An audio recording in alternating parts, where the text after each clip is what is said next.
એક નગર નહીં.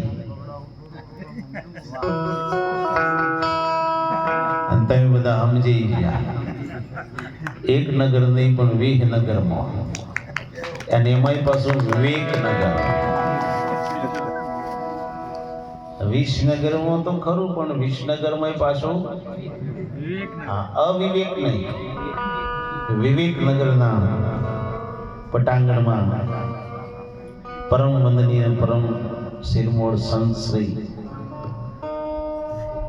પૂજનીય મારા મંગળદાસ મહારાજના સાનિધ્યમાં ગુરુ ભક્ત એવા મારા કંતી વિના ઓગણે, અને એમાં ગવરી આજે બહુ સોનામ સુગંધ ભરે એવી એમ નૈવરી દાદા ગુરુ ને ઘણો ભાગ્ય જોવા મળે. હું તો લાખ લાખ વંદન કરું છું બાપજીને, એવા આવા મહાન પુરુષો આપણી વચ્ચે ઉપસ્થિત રહ્યા છે. આજનું સુંદર આવું આયોજન સંત મેળાવડાનું થયું છે. અરસપરસ દર્શનનો લાભ મળ્યો છે.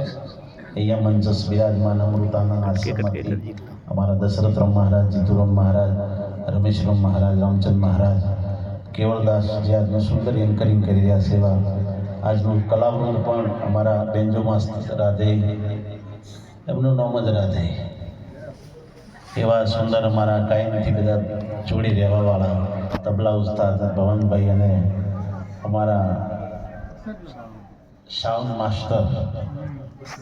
તમે વિચાર કરો તો તમારા સુધી તો અવાજ પકડવાનું કામ ઈવાનું છે, અને અમે વધારે પડતું બોલીએ ચોપે ઈ રાખે. એવા અમારા વસંતભાઈને પણ જોરદાર તાળીઓના ગરગરાટથી વધાવીએ. સોસાયટીના તમામ આગેવાનો શ્રીઓ, ભક્ત મંડળો, અલગ ધણી મંડળ હોય, ગુરુ કૃપા મંડળ હોય, અમારા મંડ્યાલેથી પણ સંતો પધાર્યા છે. અમારા રાજુરામ મહારાજ ભાઈ, બલવંતભાઈ, વિક્રમરામ મહારાજ, બધા શ્રીમોડ અમારા સાધુડાઓ બધા. મને કોઈ જુદું નહીં દેખાતું. આ બધું મારું એક જ સ્વરૂપ છે.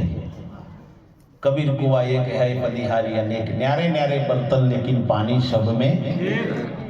ટાયર ગમે તે કંપનીનું હોય, એમઆરએફનું હોય, ડેવલપનું હોય, પોલાનું, ગમે તે કંપનીનું ટાયર હોય, આ વાંચે એ કંપનીનું હોય. આ વાત બધા એક મત હોય.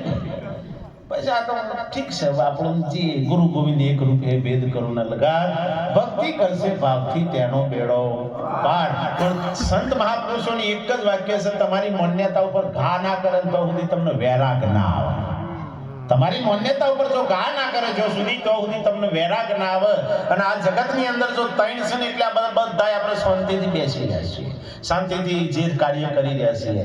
એક અમારા સંત મહાપુરુષો, બીજા નંબરમાં સૈનિક, અને ત્રીજા નંબરમાં શિક્ષક. જો આ ત્રણની જો ઉણપ થાય તો 100% સાહેબ આ જગતમાં ભરડો આવે ને આવે.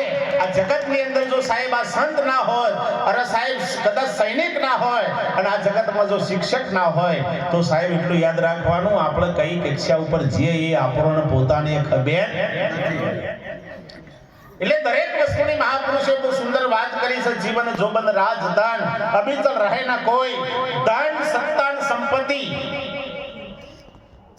તમારે ગમે એટલું હોય, પણ સાહેબ એ બધી વસ્તુ છે ને પરિવર્તનશીલ છે. જોબન કહેતો આ દેહ એ પણ પરિવર્તનશીલ છે, સત્તા એ પણ પરિવર્તનશીલ છે, અને તમારા પાસે ગમે એટલી સંપત્તિ હોય એ પણ પરિવર્તનશીલ છે ને. આજ હોય કાલ ના પણ હોય સાહેબ. એટલે આ ત્રણ વસ્તુનો કોઈ દારો ગર્વ નહીં કરવો, ગૌરવ લેવો પણ ગર્વ. આ જગતની અંદર એટલા માટે મહાપુરુષે બહુ સુંદર વાત કરી કે જીવન જોબન રાજ ધન અભિચલ રહે ના કોઈ, ધન સત્તા સંપત્તિ ગમે તે આપણા પાસે હોય, પણ સાહેબ જેના પાસે હરિભજન ના હોય ને, એના પાસે સાહેબ એ હમુદો ભિખારી છે ને છે. હું તો કહું છું, બધા અધિકારીઓ અહીંયા બેઠા છો અને રૂપારા સરસ ભજન મંડળમાં જોડાણા છો, એટલે તમને પણ લાખ લાખ વંદન છે કે કોઈ પણ જાતનો ઈગો રાખ્યા વગર પરમાત્મા શું છે એ વાતને તમે જાણો છો. એમને પણ જોરદાર તાળીઓના ગરગરાટથી બતાવ્યું. કાકા અધિકારી તો વળી 3 વેત અધર હેડ, 4 જણો તો ઝાપટ મળે, જેમ કે હું નહીં ખબર. પણ આ વિવેકનગરની એક એવી ભૂમિકા છે, આ પટાંગર એવું છે સાહેબ, જે બહાર ગમે તે હોય પણ આયા પછી એકદમ વિવેકમાં આવી જાય. કૃષ્ણ કનૈયા લાલ કી